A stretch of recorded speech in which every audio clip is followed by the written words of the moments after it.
नमस्कार मैत्रिणींनो, जानूज किचनमध्ये तुम्हा सर्वांचे स्वागत आहे। आज मी साबुदाणा वडे बनवणार आहे।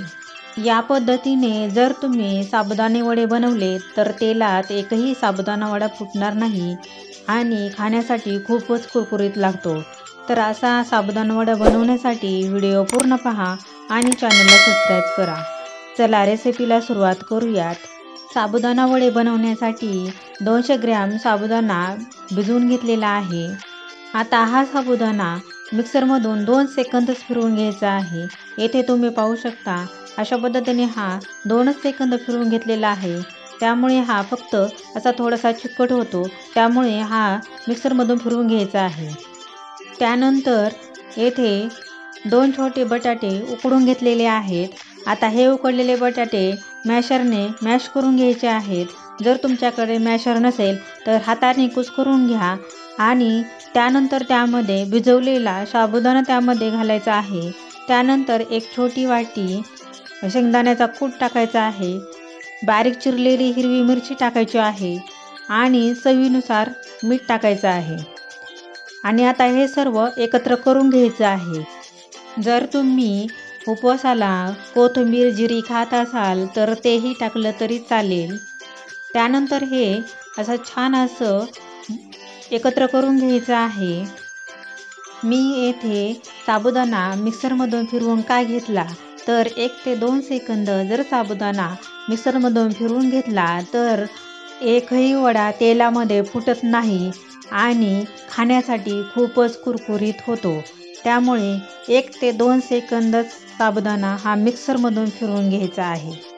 आता येथे तुम्ही पाहू शकता अशा पद्धतीने हे आपण साबुदाणा वड्याचं पीठ तयार केलेलं आहे। पण त्यामध्ये अजून एक वस्तू टाकायची आहे, ते म्हणजे एक छोटी अर्धी वाटी दही त्यामध्ये टाकायचं आहे आणि पुन्हा हे एकत्र करून घ्यायचं आहे।